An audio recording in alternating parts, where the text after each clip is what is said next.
I want to show you a project I'm working on.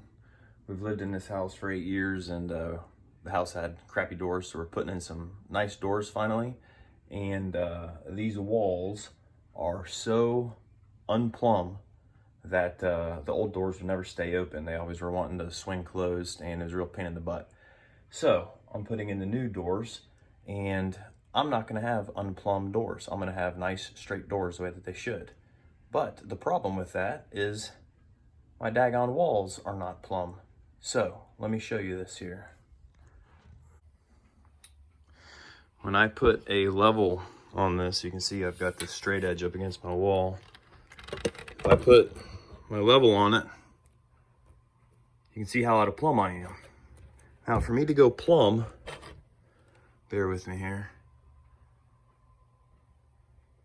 For me to get about plumb, that's an inch off the wall. A freaking inch this wall is out of plumb. So like a good middle-aged dad, I am not gonna have unplumbed doors that don't stay open, and they're always just a nuisance to me. So I'm gonna fix this. Didn't know what I was gonna do, but I'm gonna show you what I did, so if you have the same problem, you can fix it. Sorry about the war zone here. I don't know if when you do home projects, if you have a cleaner area or not, but I always have a war zone. But anyway, my wall is leaning this way, and I said it's an inch from here up at the top of the door down to the bottom. It's an inch out. So what I did was from halfway down the door, this is the midpoint, all the way up to the top, I scored the drywall with my razor knife, and then I shaved the drywall in at an angle like this, all the way down halfway on the door. Did the same thing over on this side. Shaved it up. Then I had to shave across the top too. This is where the wall is sticking out. Remember, it's out an inch. So that means if I split the difference, I'm gonna be out a half inch up here, and on the other side of the wall down at the bottom, I'm gonna be out a half inch. So I did the same thing here. Halfway up the wall, I shaved that drywall up to here, halfway. Did it on this side and the other side. All right, I want to explain this just so you guys understand why we got to shave this, just make sure it's perfectly clear to everybody. Pretend that this is my door, all right? The wood trim is my door, and the blue level is the wall. My situation, if I'm going to put my door plumb, was like this, right? I had a wall that was really crooked and a door that I wanted to be plumb. So if I would have left the drywall unshaved, when I try to put my trim on this drywall here, it's going to be out like this all the way up to the trim, and I can't bend that wood over that short little distance to touch my door frame.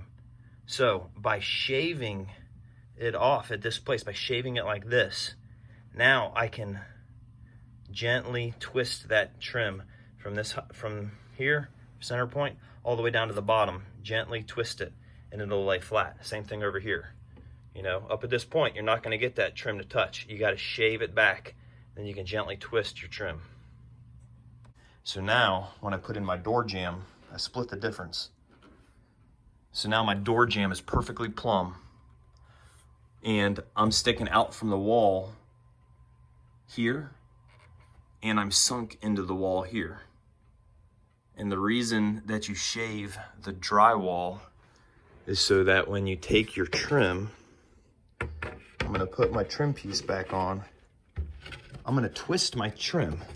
So I can hold it tight down here, push it tight and nail it. And then as I come up, right here it's gonna touch. The problem is gonna be over here. I can twist it in here also and nail it. So I'm twisting my trim, and by shaving the drywall, that lets me twist that trim. All right, so I got my trim back up and it looks perfect, all right? Nobody's ever gonna know that some schmuck built a crappy house 30 years ago with walls an inch out of plumb, because I just covered up their crappy work, okay? So take a look. I got my trim back on. There's no cracks in the wall. It's tight all the way down. When I look at it from this side of the door, it's tight all the way down. Nobody's gonna see. All right, so why was this wall an inch out of plumb? That's really what I want to know. And I know the answer. It's because people don't take pride in their work. They slap something up. They don't care if it looks good or if it looks bad or whatever. They get paid. They go home. They don't give a darn. And don't be like that. I'm not going to do work like that. I don't want somebody to come in this house 30 years from now and look at a door and say, what schmuck hung a door that's so far out of plumb? I want them to know that the doors are going to stay straight. When they open the door, it's not going to close on them, and that somebody hung the door right. So for any of you young fellers out there watching, someday a woman is not going to want somebody that's got a big Instagram following or can get a bunch of points on some stupid video game. They're going to want somebody that can fix a problem in the house when it happens and is going to do it right. So either develop skills to do that or get a good job where you can pay somebody to come in and do a good job. So for any of you people out there that had a similar problem in your house with walls out of plumb, hopefully this was a enlightening video, give you some tips on how you can solve the problem. Thanks a lot.